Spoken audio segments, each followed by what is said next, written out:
What's up guys, Virgil here for JRPG Central, and today we're going to be talking about some new details that just dropped for the Final Fantasy VII Remake. Released in the newest issue of Weekly Famitsu, an interview with Final Fantasy VII Remake director Tetsuya Nomura shed light on many new details about the upcoming remake project. This was all translated by Sal over at Gematsu.com, so be sure to go give the original article some love. To start things off, we finally have more details about what I've been calling the Dementors in the game. You know, those swirling puffs of black mist that surrounded Aerith in the E3 trailer and appeared next to Sephiroth in that sexy key art. Some speculated that these could be the hooded Sephiroth clones from the original game. However, those don't appear until much later in the game and are not ethereal in nature like what is present here.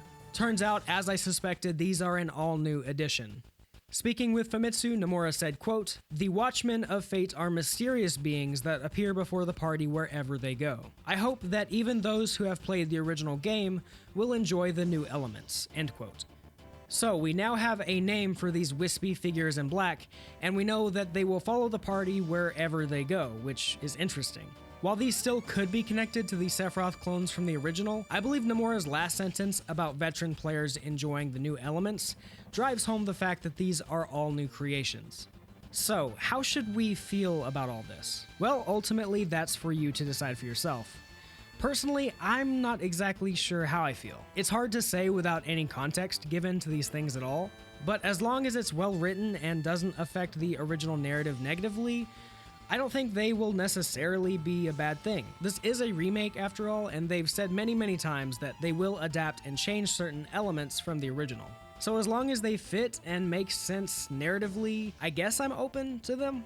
I really hope Square doesn't make me regret saying that. Speaking of which, when talking about new additions to the game, Nomura said, quote, "There are quite a few additions to the scenario. While the main story itself hasn't changed, there are a countless number of new events. Otherwise, we wouldn't have 2 Blu-ray discs." Continuing, he said, quote, "There are quite a bit of dialogue options. We are making it so the dialogue changes depending on your response, so the sheer volume of dialogue has increased," end quote. This further confirms what I suspected. We are getting a very dense Midgar to explore. Hopefully one filled with side quests and lore that expands upon the original. Midgar is such an iconic location, and you never got to explore it to scale in the original game. And like I said in my reaction video, if they are able to pull this off and make Midgar fully explorable in a meaningful way, that in and of itself will be something special. The 2 Blu-ray comment is also noteworthy because only one other game this generation has shipped on 2 Blu-rays due to its size, and that was Red Dead Redemption 2. Say what you will about that game, but its sheer density of content was unlike anything we'd seen in a game up to that point. So imagine a Midgar as full of life as Red Dead 2 was. While obviously not a one-to-one comparison, it's an incredibly exciting thought.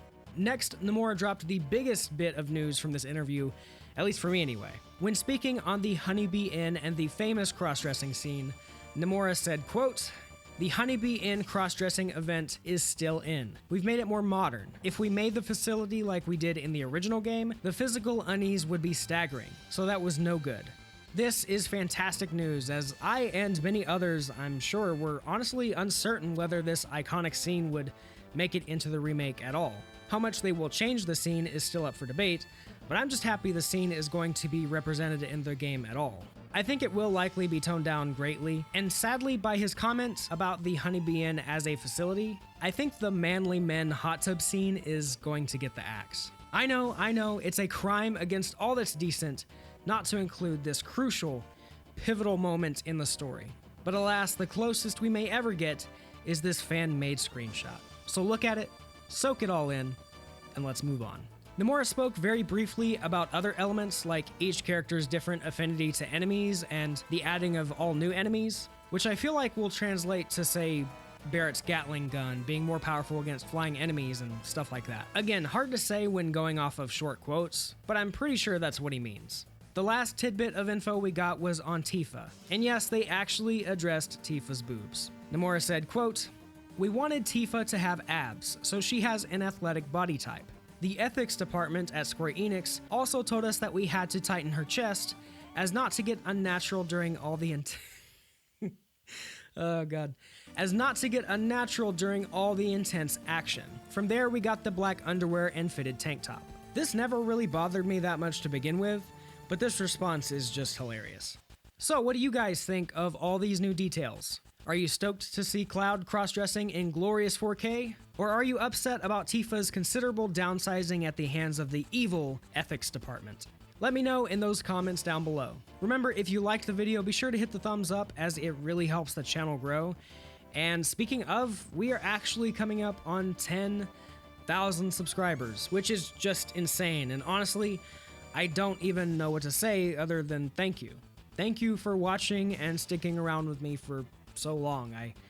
I honestly don't deserve it, and it means the world to me that you guys watch and enjoy what I put out there, so expect a special 10K video in the coming months. Until then, as always, thank you so much for watching. I hope you all have a great day, and I will catch you guys in the next video.